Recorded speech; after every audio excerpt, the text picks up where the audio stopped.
No céu, existe algo mais do que as estrelas.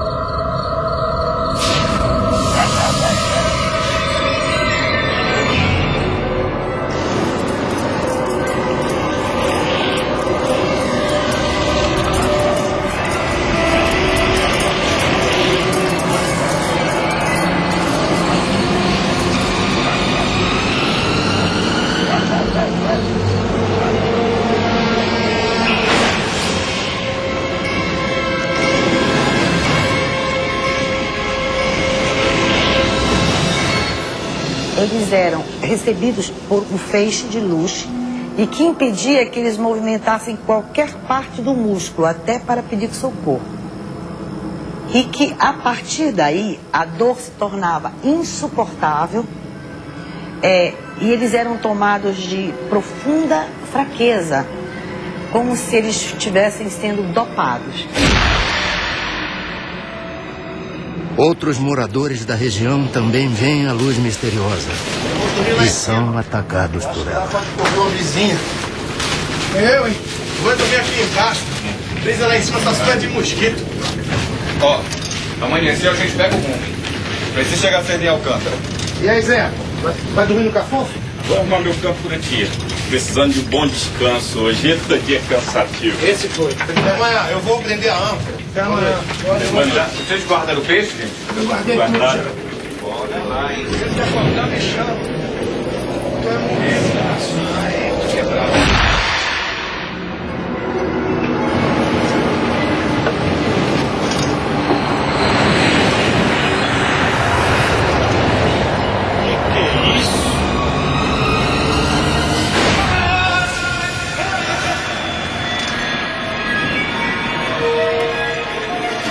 Um dos pescadores está morto.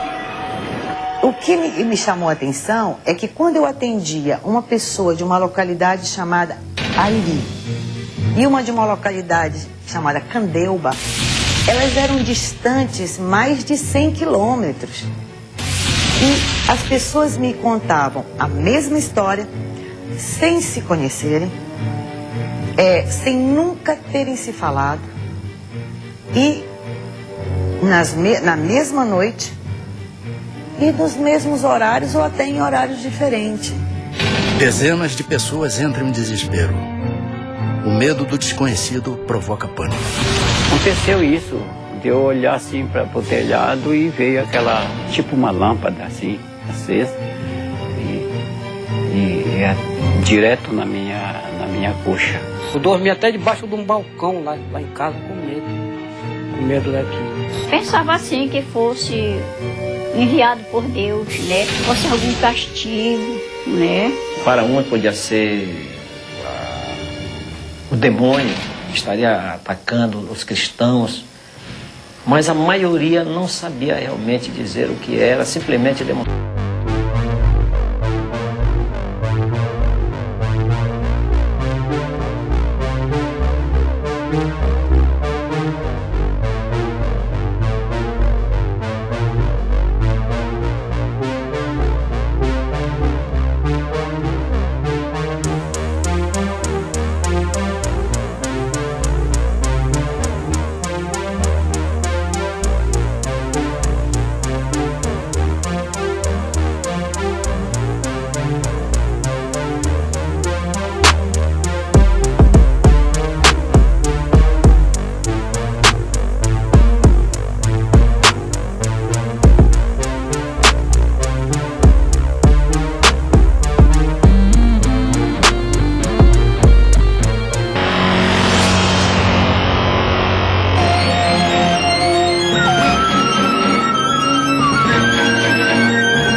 Boa noite. O Linha Direta Mistério continua a série de reportagens sobre fatos estranhos que desafiam especialistas e provocam medo. Hoje você vai conhecer uma impressionante história sobre discos voadores, numa região formada por 20 municípios, conhecida como Salgado, no litoral do Pará, no norte do Brasil. Tudo começou com uma luz no céu. Em seguida, uma série de ataques a pessoas. Depois, o pânico tomou conta de uma região inteira e a população se armou para combater os seres extraterrestres. Fatos reais ou um delírio coletivo? Na dúvida, militares da aeronáutica foram convocados para investigar a presença desses objetos voadores não identificados. Durante 4 meses, foi realizada a mais importante e sigilosa investigação feita até hoje no Brasil, a chamada Operação Prato. O nome Prato é o termo internacionalmente usado pelos ufólogos para designar disco voador.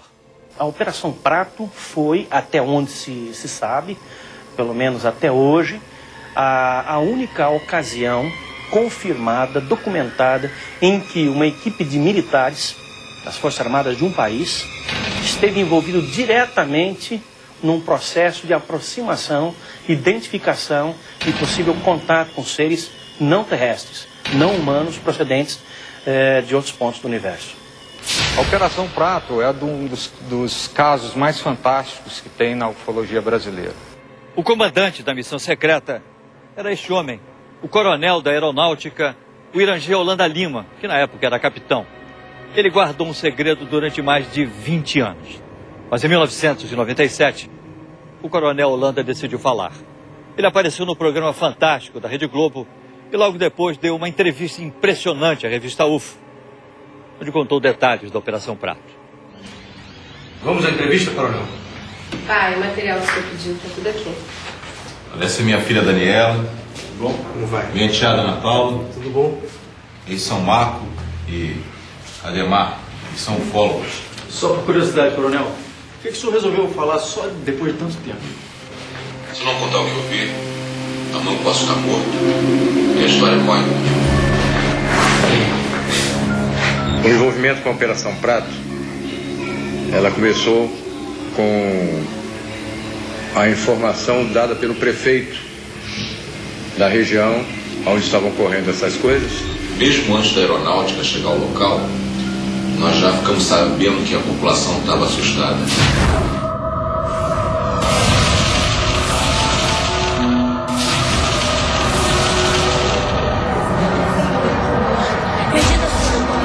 O clima era de pânico.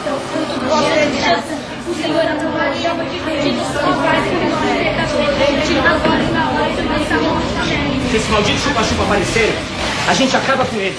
Ele que acaba com nós.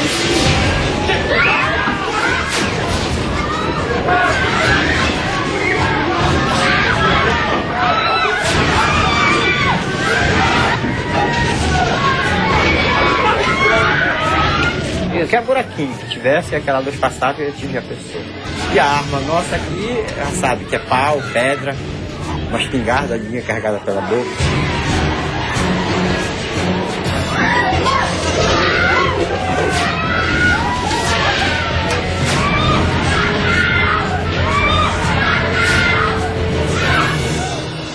O povo vivia apavorado, porque esse feixe de luz noturno tinha já agredido várias pessoas. A comunidade toda se amontoava em 3 casas apenas. Ficava rezando, e às vezes cantavam algumas canções religiosas. As pessoas em pânico, a unidade de saúde de Colares virou quase que um pátio dos milagres. Depois dos ataques a moradores, a única médica da região, doutora Adelaide, tenta dar conta de tantos feridos. Doutora, ela não fala, ela não consegue andar. Doutora. Vocês são de onde? Nós somos de Candeuva, doutora. A senhora vai salvar a minha mulher, doutora? Olha ela aí, ó. Fica a mais de 100 quilômetros daqui. Olha só, olha pra isso, dona Adelaide, o que é isso? Maria, vai lá pra frente atender as outras pessoas. Deixa que eu cuido dela, deixa que eu dou uma olhada. Essa luz, essa incidência vinha nas mulheres, preferentemente nas mulheres no seio esquerdo. Elas eram longilíneas, retas, extensas e largas, como se algo tivesse chapado. Existiam sempre 2 orifícios paralelos e que você apertava e não desapareciam e ficavam elevadas, como se 2 agulhas tivessem penetrado. Porque as queimaduras de uma pessoa necessitam de aproximadamente 96 horas para que a pele entre em necrose, fique enegrecida e entre em necrose. Só que as queimaduras que eram feitas nas pessoas, a necrose era imediata. Realmente eu fiquei espantado de ver o que eu vi naquelas pessoas. O que seria o resultado da atividade dessas luzes, que ele chamava de chupa-chupa. E virou chupa-chupa, por causa desse chupando o sangue, chupa-chupa. Dezenas de famílias deixam a cidade, inclusive algumas autoridades. A médica, o prefeito e o padre decidem ficar. Não posso fazer mais nada. Mas se eu fosse vocês, eu também ia embora daqui o mais urgente possível. Com licença, autoridade. E a população de Colares foi tomada por uma crise, talvez assim, de pânico. E a cidade entrou num processo de esvaziamento. O medo era de chegar a um ponto e de nós não termos mais medicamentos, alimentos a gente já não tinha, porque ela estava caminhando para um verdadeiro caos. E o que foi feito, coronel? Bom, a primeira providência foi mandar um grupo da aeronáutica ao local, tá? Para restaurar a ordem. E o senhor estava entre eles? Não. Nessa primeira fase eu estava em outra operação.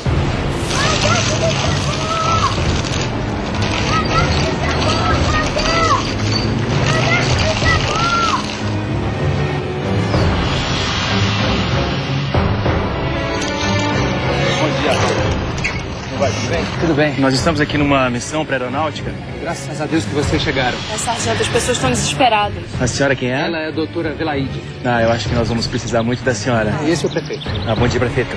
Tudo bem? Bom, eu gostaria que o senhor explicasse pra gente o que está acontecendo exatamente. Eu só vou pedir um momentinho que a gente precisa montar o acampamento. Tudo bem? Vocês podem me acompanhar aqui na sombra? Pois não. Modo que algumas pessoas podem compartilhar, de repente, de uma situação emocional e essa situação emocional se propagar. Isso típico, por exemplo, é em casos de pânico dentro de um cinema, dentro de um supermercado, onde se avisa, de repente, que tem fogo, né? Então as pessoas, de repente, saem correndo, umas passam por cima das outras, há mortes, etc. E, de repente, o supermercado ou o cinema nem estavam pegando fogo. Existem explicações científicas, existem vários fenômenos atmosféricos raros, mas interessantes, lampejos no céu, luzes estranhas. Sempre, não é de hoje isso, assustaram as pessoas, né? Mas eu acho também que quando você acredita em milagre, você vai ver milagre com muito mais facilidade do que se você for uma pessoa que não acreditar nos milagres. Se fosse realmente algo de alucinação ou histeria, a aeronáutica jamais iria destacar uma equipe tão grande para fazer esses tipos de observação. Segundo testemunhas, o primeiro posto de observação da aeronáutica foi montado aqui embaixo dessa árvore, na praia do Humaitá, na ilha de Colares, a cerca de 100 quilômetros de Belém. Essa região era considerada o ponto de maior incidência do fenômeno, onde as luzes que apareciam no céu atacavam em seguida as pessoas. Naquela época, os civis foram proibidos de frequentar a base militar montada pela aeronáutica. Eles instalaram metralhadoras, metralhadoras antiaéreas, de fogo antiaéreo. Durante semanas, os militares acompanham o aparecimento dos objetos luminosos. Sargento, vem, sargento, rápido! Olha lá! Pega a câmera, rápido! Vamos, soldado! Vai, filma isso! Tá filmando.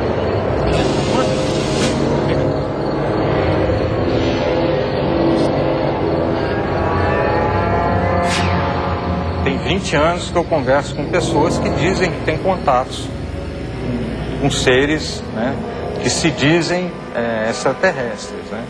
E a maioria dessas pessoas tem uma reputação que você não pode ir contra. Em algum desses sistemas deve haver um planeta com as condições que propiciaram a vida na Terra. Então, isso eu acredito. Agora, o contato é muito difícil. Dadas as distâncias gigantesca.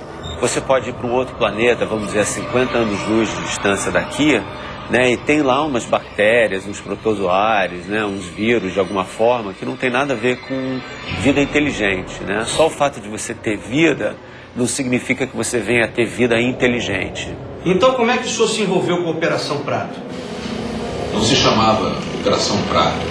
Esse nome fui eu que dei depois. Vamos combinar que se a missão era secreta, Operação Disco Voador ia ser óbvio demais, né? Então o senhor foi para a Amazônia e... Naquela época eu ainda era capitão. Eu chefiava o Paraçab, um serviço de resgate na selva. Eu tinha acabado de terminar um curso em Brasília e o comandante do primeiro Comar mandou me chamar. Segundo testemunhas, o relatório enviado pelos militares sobre o fenômeno das luzes impressiona o comando da aeronáutica. Capitão Landa, o senhor acredita em discos voadores? Acredito no que eu posso ver, coronel. Objetos não identificados foram vistos nesta região. A maioria dos objetos apareceu aqui, ó, perto da ilha de Colares. É um povoado com muita fé, mas sem nenhuma instrução. A maioria são pescadores e lavradores. E como é que eles estão reagindo? A nossa equipe enviou esse relatório. Leia, por favor. E um analista psicológico que fazia parte da própria operação, ele chegou a redigir um relatório assinando embaixo o seguinte, que se aquele fenômeno não cessasse, ou se alguma coisa não fosse feita para preparar aquela população para conviver com aquele tipo de situação, ele temia que os mais fracos de espírito, essas são as palavras do próprio relatório, passassem a buscar a autoaniquilação, ou seja, um processo de suicídio em massa. É impressionante, coronel. Parece até filme de ficção científica daqueles que... Mas não é. Capitão Landa, eu quero que o senhor assuma o comando desta missão. Entendido? Dispensável. Sim, senhor. Dura de Holanda era um cara bastante destemido, por isso até que ele foi escolhido. Ele tinha a noção muito clara de que objetos voadores não identificados existiam. Ele acreditava em vida em outros planetas e acreditava que os discos voadores realmente eram um fato legítimo. Mas ele não acreditava que os fenômenos que estavam acontecendo naquela região tivessem qualquer coisa a ver com discos voadores. O capitão Holanda chega à cidade. É a maioria aqui da região, capitão. E de algumas cidades próximas daqui. E as lesões são todas idênticas? É sempre assim, queimaduras, na vertical com 2 orifícios paralelos.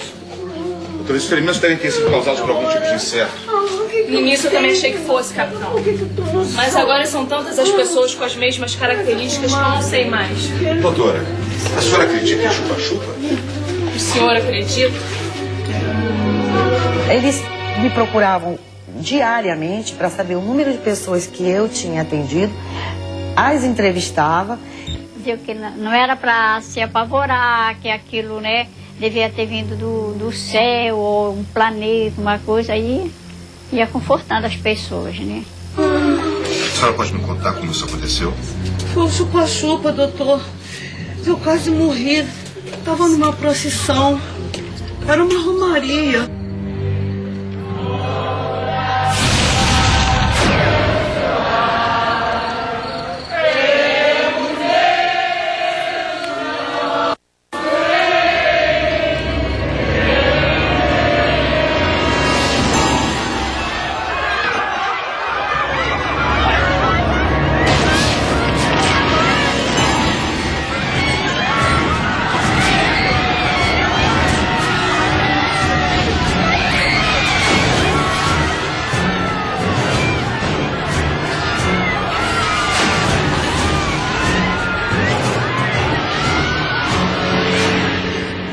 Chupa-chupa, moço. Doutor, me salva, me salva.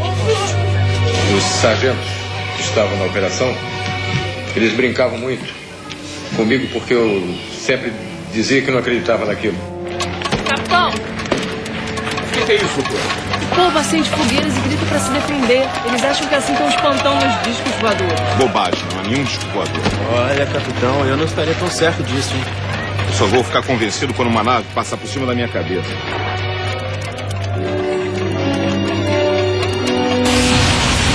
A equipe de observação comandada pelo capitão Holanda era formada por mais de 60 pessoas, entre militares do serviço secreto, médicos e até psicólogos que vieram à cidade com o objetivo de acalmar a população. Nesse local, a chamada Praia do Machadinho, o capitão Holanda viveu uma experiência que o marcaria pelo resto da vida. Não adianta, essas luzes não me convencem, isso não passa de um fenômeno atmosférico. Mas, capitão, o senhor fotografou as luzes? Exatamente, fotografei luzes, nada mais do que luzes. Não adianta, o capitão só vai acreditar quando uma nave dessas passar em cima da sua cabeça, né?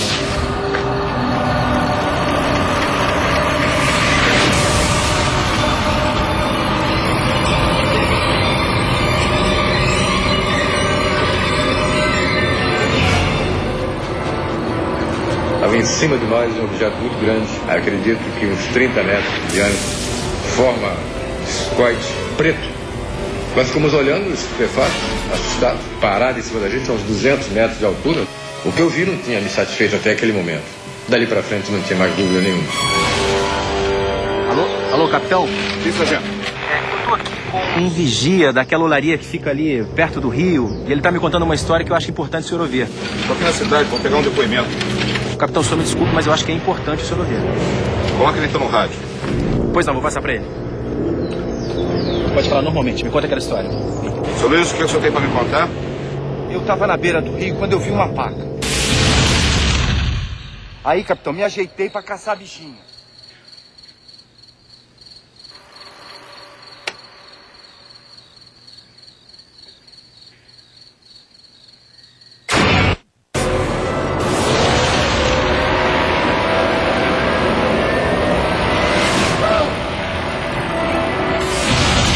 O senhor pode levar até o local onde o senhor viu essas luzes? Quê? Ir lá outra vez, capitão? Nós tivemos oportunidade de chegar a uma pessoa que tinha tido um avistamento impressionante. Os agentes entraram para tomar um café e comer uma bolacha, alguma coisa lá, antes de entrar no barco para a gente ir para a missão. E eu, como chefe da missão, não podia me dar essas mordomias. Eu fiquei olhando fora, vendo o ambiente.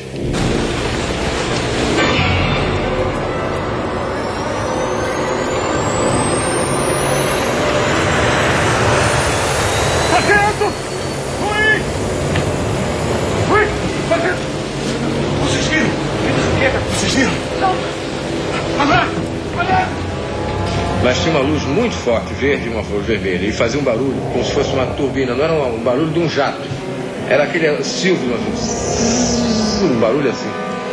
E ele mergulhou em cima de onde nós estávamos, na casa onde nós estávamos. Nenhum piloto faria uma coisa dessa, porque isso é morte, certo?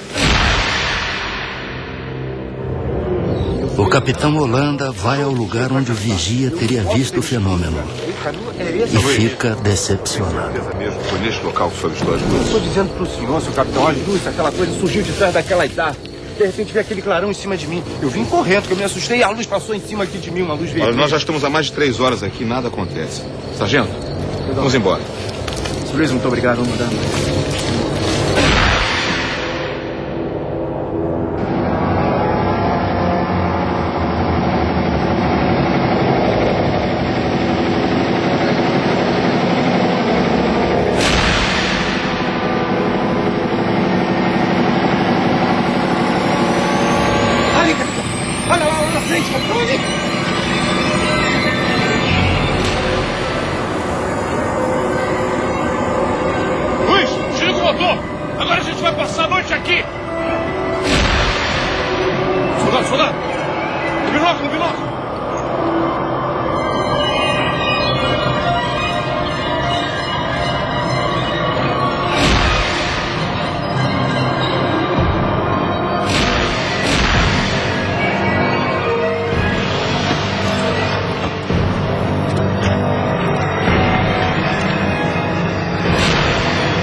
Tivemos a oportunidade de filmar um objeto pairando e dela saindo umas luzes pequenas que nós chamávamos de desova, mas voavam numa velocidade, entravam na mata, tiravam rasante, coisas fantásticas. Brincavam conosco, é verdade que eles brincavam conosco. Se eles chegassem até aqui, depois de tamanha viagem, tamanho custo, o menos que eu esperaria é que eles fiquem brincando.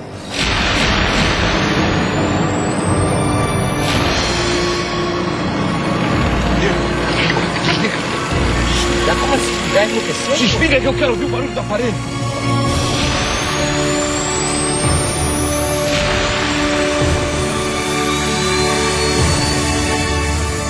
E ficou na nossa frente uma coisa assustadora, um objeto muito grande.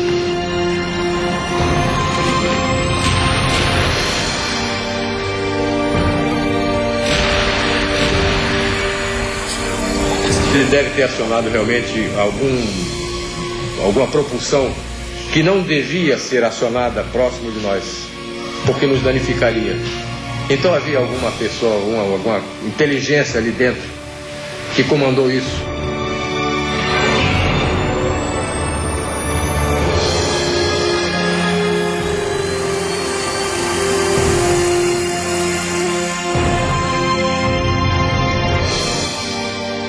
Ele disparou com uma velocidade incrível para o firmamento e sumiu no meio das estrelas. Existem centenas de bilhões de outras galáxias, então eu sempre brinco que existe mais estrela no universo do que grão de areia na praia de Copacabana, sabe? Então você pega um punhado de grãos de areia e você fala, isso tudo aqui é estrela espalhada pelo universo, né? Só que até o momento não existe absolutamente nenhuma prova concreta de que nós fomos visitados por uma outra civilização inteligente. No próximo bloco, uma nave sobrevoa Colares. O helicóptero da aeronáutica persegue um disco voador. O que é isso? Eu ainda duvidava que realmente fosse alguma coisa que eu pudesse ver. E também a morte do coronel Holanda. Pode todo mundo dizer que o Holanda praticou um suicídio. Eu não vou acreditar em suicídio de jeito nenhum.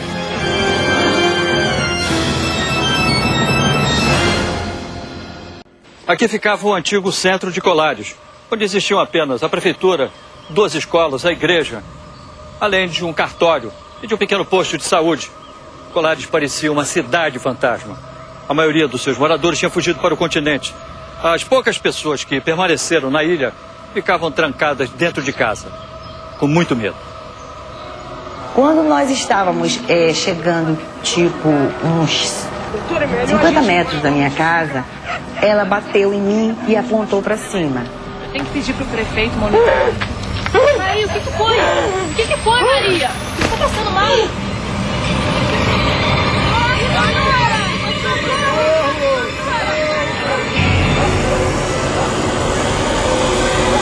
E vi um objeto, mas tão próximo, tão bonito.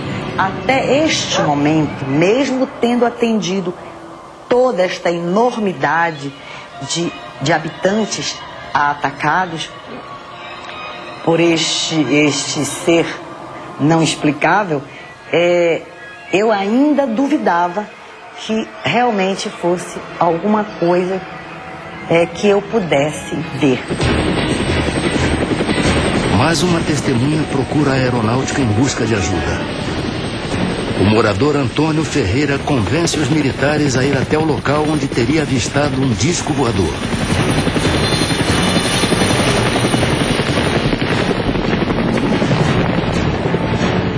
Ele vinha naquela direção. Ok, está indo já. Vamos lá, vamos nessa direção que ele está falando aí.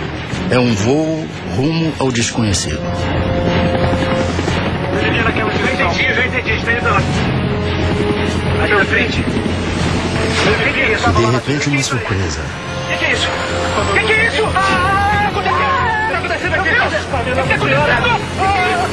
A aproximação com a nave provoca uma pane no helicóptero, mas os militares conseguem retomar o controle do aparelho. E na hora o piloto explicou por que o helicóptero começou a descer? Ele explicou devido à nave que paralisou. A jet toda parou, só funcionou a hélice de cima. Nós viemos baixando. Quando ele viu que nós viemos se aproximando do chão, ele rodou e acionou outra alavanca e funcionou. Segundo os ufólogos, num relatório para a aeronáutica, o capitão Holanda se rende às evidências. Ele chega a desenhar as formas de vários objetos voadores não identificados e garante que eles sobrevoam os céus do norte do Brasil. Em torno de 9 formas. 9 ou mais, pouco mais. Está tudo escrito, tudo desenhado, tudo fotografado no relatório. Fotografia mais de 500. E filmes foram feitos 4. Um era da Força Aérea, da FAB. Não é um material cunhado por um ufólogo civil, alguém que seja um entusiasta disso. Não, isso foi cunhado, isso foi registrado à moda militar, com todo o rigor necessário.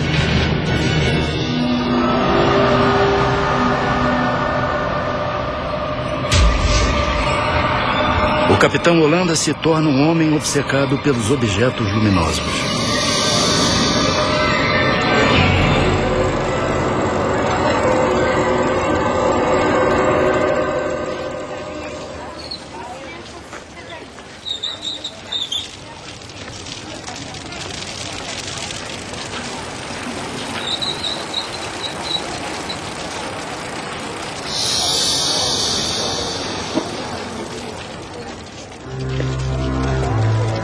É difícil uma pessoa passar por tudo que ele passou sem ter se modificado interiormente profundamente.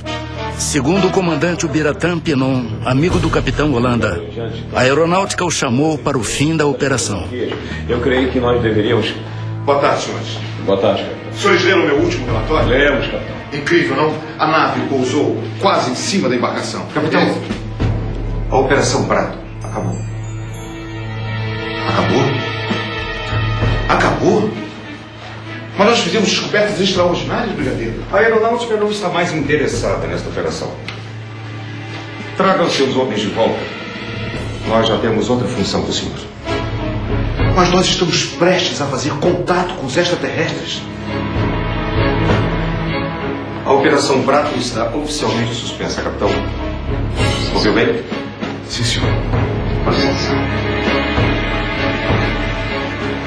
O que é que a aeronáutica vai fazer com todas essas informações? Capitão, nada o impede de continuar investigando sozinho. É exatamente isso que eu vou fazer agora. Com licença.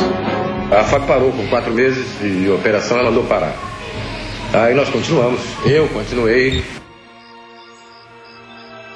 Segundo testemunhas, em março de 1978, os fenômenos pararam de assombrar o litoral paraense.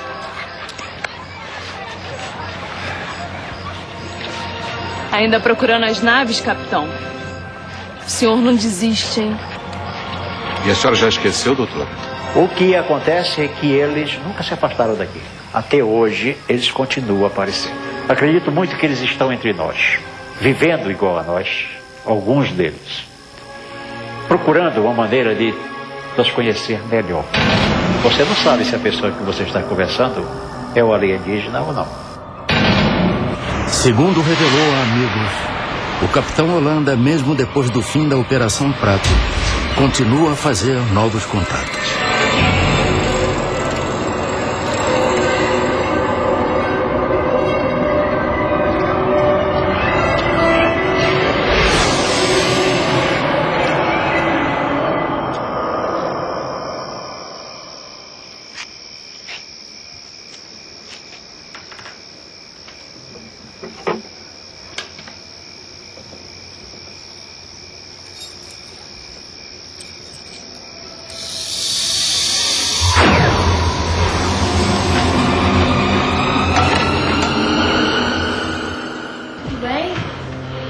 Eu acho que tem que ter uma... Deixa eu ver por aqui. A presença de um extraterrestre, a gente vê um ET e a gente poder trazê-lo aqui para entrevistá-lo. Aí a gente vai acreditar realmente. Mas isso não quer dizer que a vida extraterrestre não seja possível. É possível. Hoje, nas noites de Colares, só vemos estrelas. As poucas pessoas que na época foram vítimas do fenômeno, que ainda moram por aqui, dizem que as marcas de queimadura sumiram com o tempo. O coronel Holanda manteve a sua missão em segredo até 1997. Aí então ele resolveu dar uma entrevista e contou tudo o que sabia. Coronel, e o que foi feito de todo esse material? Filmes, fotografias? Não sei. A aeronáutica recolheu tudo. Tá? Tudo foi encaminhado, foi entregue ao comandante, de lá encaminhado ao comando em Brasília. Eu não sei realmente aonde está. Eu até brincava. Cadê o meu filme? Ah, tá guardado. Tá guardado até hoje. Coronel, O senhor não sabe como essa entrevista foi importante. Eu sei. Eu sei. Os ufólogos costumam dizer que a aeronáutica tem arquivos secretos sobre extraterrestres, sobre objetos voadores não identificados. Existe mesmo isso? Não, isso é objeto de ficção. Na realidade, não existe. A Força Aérea tem até um documento dizendo como os seus militares devem reagir em caso de um possível contato. E como deve ser o contato com a imprensa. E a primeira coisa que se fala, ó, negue. Eu fiz parte da comissão sigilosa do governo brasileiro. O presidente era o brigadeiro José Vaz da Silva. A primeira pergunta que eu fiz a ele mesmo, mas por que o interesse dos militares pela ufologia? Ele disse, porque esse é um assunto de segurança nacional. E nós estamos interessados em conhecer da estratégia dos UFOs as intenções deles.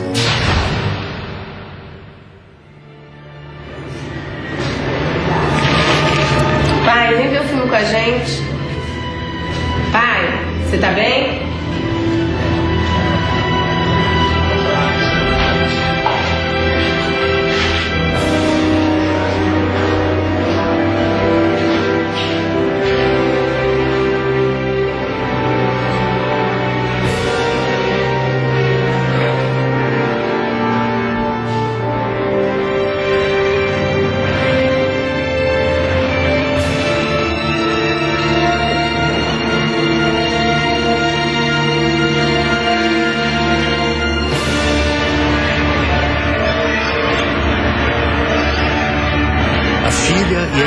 Chamam pelo pai.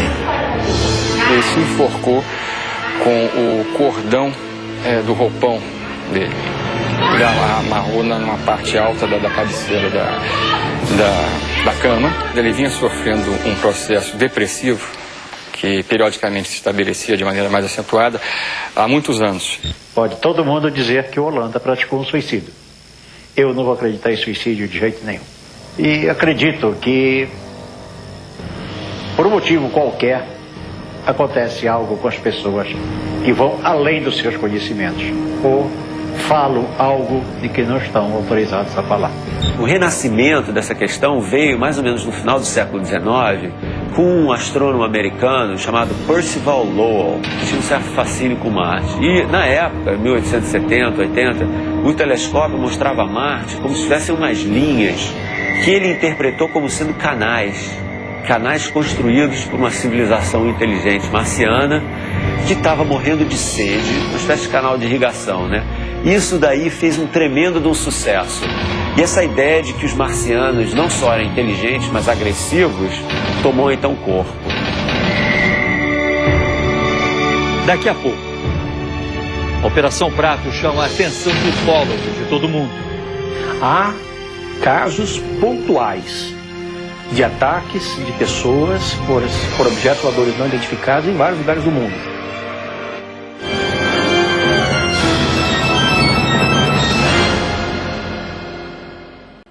A Operação Prato se tornou um evento estudado pela ufologia internacional. Holanda chegou a ser procurado por ufólogos de vários países, entre eles o americano Bob Pratt, um dos maiores especialistas do mundo em OVNIs e que já esteve no Brasil 13 vezes para fazer pesquisas. Há casos pontuais de ataques de pessoas por objetos voadores não identificados em vários lugares do mundo.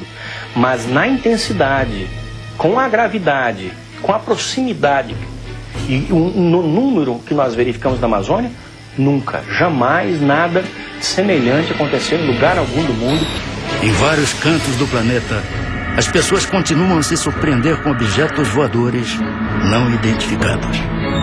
Agora, de fenômeno que você tem, que é registrado em vídeo ou registrado em foto, é muito difícil você colocar uma hipótese que não seja fraude, uma interpretação, né? Porque você justamente não tem, né, o controle da hora que aquilo estava sendo feito, né? Então esse é um problema. Você não tem nada que você chegue e fale, não, esse aí é incontestável, isso não existe. Por que eles vieram à Terra sugar sangue de brasileiro e não de africano? Não sei. A ufologia é um pacote de perguntas e isso é que deve ser levado ao conhecimento das novas gerações, porque nós temos excelentes jovens superdotados. Nós adoraríamos ter contato com uma civilização extraterrestre, porque nós somos justamente as pessoas que gostam do mistério, de explorar o desconhecido. Então, quando vem essa grande surpresa, né, das descobertas, para nós é o máximo, né? Mas a gente também tem que tomar cuidado, né? Porque a gente não pode se iludir com provas falsas. Todo mundo ficava com medo desse chupa-chupa. Isso não é lenda não, seu Moceiro? Porque lenda é mentira, né? Não, mas isso não é mentira não, isso é verdade. É verdade mesmo. Mira, Min, vai para as antenas. Min, vai para as antenas. Em maio deste ano, pela primeira vez, a aeronáutica aceita receber ufólogos em sua sede em Brasília.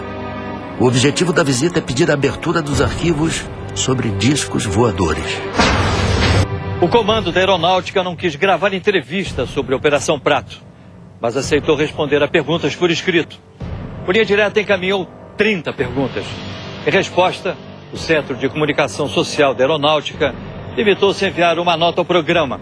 Segundo a Aeronáutica, a visita do grupo de ufólogos foi realizada para mostrar a eles o trabalho da Força Aérea Brasileira na área de defesa e controle do espaço aéreo nacional. Sobre a Operação Prato, continua a Aeronáutica. Pode-se imaginar que a Aeronáutica realiza investigações científicas a respeito de todo tipo de fenômeno aéreo. Na verdade, o comando da Aeronáutica não dispõe de uma estrutura especializada para empreender tal atividade. Com relação à Operação Prato, o comando da Aeronáutica possui apenas registros baseados em dados que teriam sido repassados por um dos participantes dessa atividade. Foi produzido um relatório com diversos depoimentos, aparentemente sem fundamentação científica. Em todo o mundo, muita gente acredita e até espera um contato com seres de outro planeta. Alguns até dizem que foram levados por seres extraterrestres e depois conseguiram voltar à Terra. Outros duvidam que exista vida inteligente em outros planetas. Se os ETs existem, afinal, de onde vêm? Quem são? E o que querem? Essas perguntas ainda aguardam respostas. E você? Acredita?